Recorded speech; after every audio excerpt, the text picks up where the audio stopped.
Hello, welcome back to Variety Entertainment. I still haven't decided if I want to change that channel name yet or not. There's a lot of things up in the air, but what's not up in the air is I've randomly decided I'm going to go to Dollywood today. This is very last minute. It's Friday, April 1st. It's actually April Fool's Day, which I didn't realize till halfway through the day. But anyways, no April Fools about this. I'm going to go up to Dollywood because I did not get to ride Wild Eagle last week because it was windy, and although that's not my favorite ride at the park, it is 10 years old as of last week, so that'll be cool. We'll go celebrate a decade of Wild Eagle like I didn't get to do last week. It's already almost 2 p.m. and the park closes at 7, so it's going to be a short one, but that's a good thing about being a season pass holder. You can just pop in and pop out, which is not something I've really done. Most of the time I've gone, it's been for an entire day, so I'm going to act more like a typical Coaster Enthusiast pass holder now of just, you always hear about people that are just casually like, oh yeah, I went to like Kings Island after work today. Like apparently I'm entering that realm now. All right, magic, I made it and got contacts in.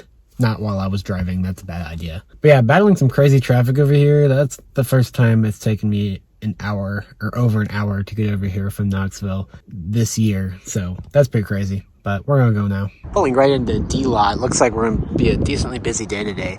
But they have got signs back on the big telephone poles for the lots, which is good. I think that was needed. But as you can see, they're new. This one just says D.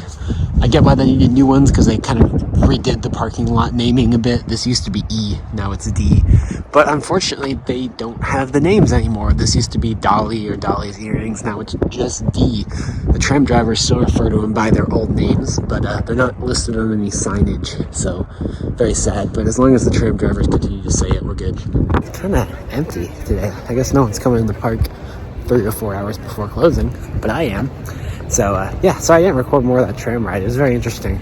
It was just me, so I got a private tram ride. The guy was telling me all about the eagles that live around the park and some of the employees, other employees that are apparently a lot of fun. Some interesting stories. So I do need to get my season pass photo processing, so into the gates we go. They've been playing Lays in the 90s like every time I walk in the front gate, and I don't really know how that keeps happening. I was gonna make a joke about how I have to start every video by riding this ride, but oh, it's back. Okay. It was literally temporarily closed when I pressed the shutter on the camera, but this is fine. 2 trains. Again.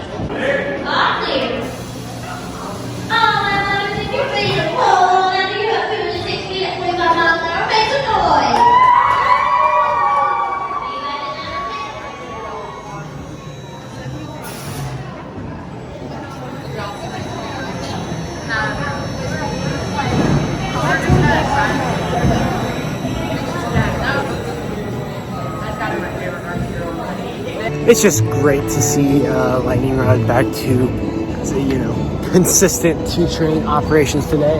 Oh, it's the first time I've seen Log Flume run in a while. But yeah, it's running, I think, better today than it has the other 2 times I've been here this season. So that's great. Such an awesome ride. Got to get 2 rides because they were hitting interval. I mentioned that last time. They're really fast. Fastest I've ever seen an RMC dispatch. So great. Just got 3 trains on fire today. One's in the station, one's on the brake run right now. There comes this one around here, and that's usually when they'll dispatch. We'll see how behind they are right now.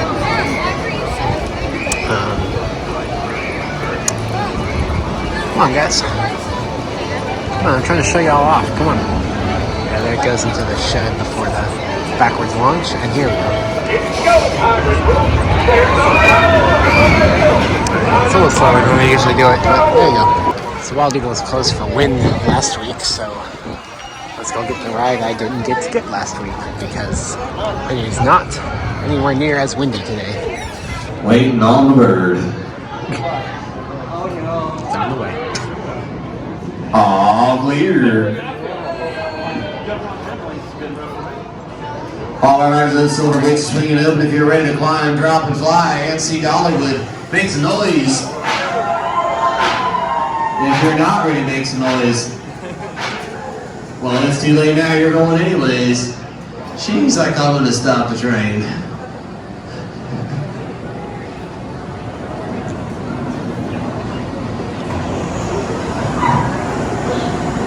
This is a 40 pound. Hanukkah.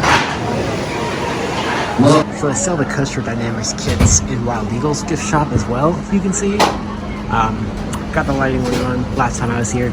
If you go to the Emporium at the front, they have them on display if you want to see them, but I sell them here too.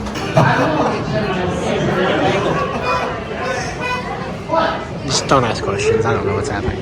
Thunderhead was fun as always. Want to get a view of that construction area back there. I never really done anything. In fact, the equipment that was there last time I was here is mostly gone, so that's weird. Hey look, the splash pad's on. It's 50 degrees, so no one's in there, but it's on. This fence makes it tough. Since we've last been to the construction area, don't know how well you could see, but basically the excavators and dump trucks have moved to the very back, which is interesting because the coaster shouldn't extend back that far, but I guess we will see. And then they've also put up some like little temporary, some of those construction barriers, so we'll probably see them start digging some more soon. There's some more of that construction barrier going up there. I don't know if it's erosion control or what, but it's lining pretty much the entire construction site. There's one last view of that construction barrier, and yeah, there's some more all the way over there. So it looks like this intermediate fence is gonna have to be broken down for them to get in and, you know, actually build this thing. You can tell by where the orange markers are as well. But, so you can like barely see it over there. Cool. Alright, I'm gonna go get chicken tenders from Till and Harvest. It's pretty empty in here. I like it. Hey look, there's actually people out here today. But yeah, got chicken tenders. Of all the times I've come to Dollywood, I've never tried their chicken tenders, and that's like standard amusement park food, so I guess I better try it. I am ready for them to go back to, you know, actually serving Mexican here. It's kind of set up for that. It's kind of awkward as it is now, but it's fine. This looks decent. You can also pick a sauce. They have honey mustard, ranch, or barbecue. Okay, these chicken tenders are decent. They're like Sonic chicken tenders, but with a lot more breading. I wish there was more chicken. I like the quantity of breading, but you taste mostly breading and not much chicken. But yeah, I mean, they're fine. All right, those fries were like way oversalted. So anyways, overall, that was okay. I've had much better food here. I didn't realize before how close to Mystery Mine this eating area is. If you come sit in this chair, you can be right there. That's cool. 1, 2, 3,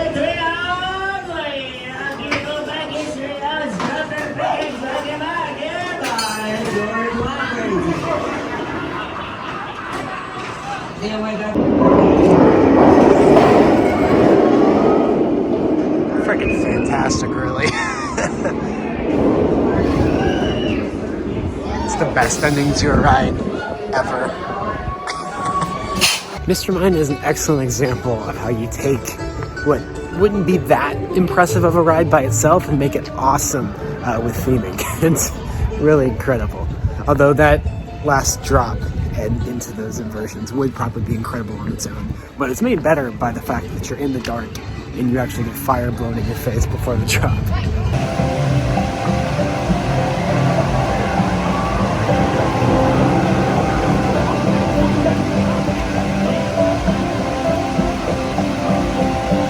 I was gonna get a ride on the train today, but unfortunately it has not operated at all today. I know last time I was here was weather because it's really windy. I guess they don't want to blow the smoke around, but it's not windy today. It doesn't say weather either. I think they just don't have the trains ready right now or something. Kind of sad. I don't think I've been down in Country Fair at all this year. Some ago. It's been a while since I've ridden some of these more family kiddie carnival rides down here. Most of them are much better maintained than actual fair rides, so I guess there's that.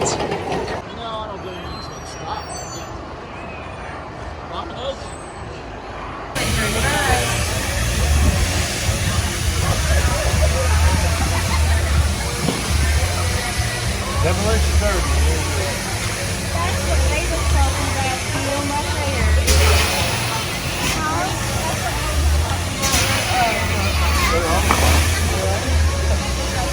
Alright, got on Shooting Star and Skyrider. Shooting Star is one of those Sam Perla frog hopper things. And those, I feel like I get more of a drop feeling on those than actual roller coasters here. It's kind of funny and kind of fun. Skyrider is fine. It's just a little bit clunky for what it is. And it's not very tall, but I know it's supposed to be more of a family ride. I do think that like a giant Star Flyer kind of ride at Dollywood would be good for the future, but it does happen to be about 50 degrees, but River Rampage is open for the brave souls. Oh, they're in for a very cold rest of the night. All right, heading back to Jukebox Junction here for the last few rides of the night. If you know me, and you already know where I'm gonna be finishing on, I might try to yank a ride on Rock and Roadway first. It's kind of fun to, ride your own car. The inside here could use a refill, but it's pretty nice. That was sick. I got the pink car, 10 out of 10. It's very warm in here. I just don't want to go outside. Alright, let's finish this day off strong. I've almost forgotten what most of the regular queue looks like because I'm literally always going single rider these days. Here comes the train. Launch.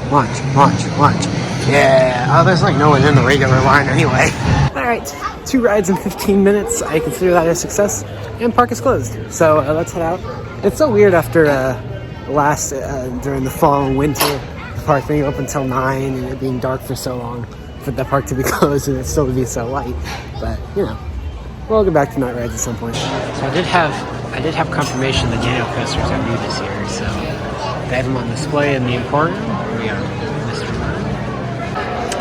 Rowdy, Thunderhead, and Lightning.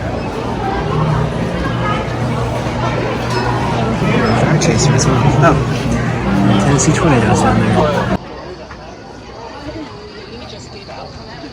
Alright, that was a fun 3 or 4 hours. It honestly felt a lot longer than 3 or 4 hours, so that's good. I need to go home, because I have an essay to write. Oh, I think I forgot to ever give my thoughts on Wild Eagle after I wrote it. Yeah, it's starting to run a little bit bumpy. I mean, it's still pretty much butter smooth, but for a B&M, it's starting to get a little bit bumpy. It isn't quite brand new anymore, you can tell. As I mentioned, it's 10 years old this year. It's a whole decade old. So, yeah, it's starting to show a little bit.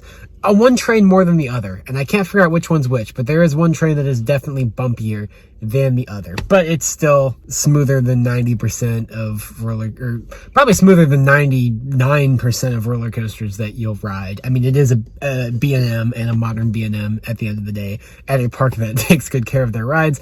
But when I first rode it a few years ago, I think 2018 was the first year I rode it, and then it was like you couldn't tell a single bump, and it's definitely gotten a bit bumpier over the years, which is unfortunate, but at the same time, it doesn't matter. It's still the best drop in the park, I think. Sorry to all the other rides. B&M drops are just freaking incredible. I don't know what it is about them. But yeah, you never know what's coming next on Variety Entertainment. That's why it's called Variety Entertainment. So see you later. Maybe that's why I made such a spontaneous trip.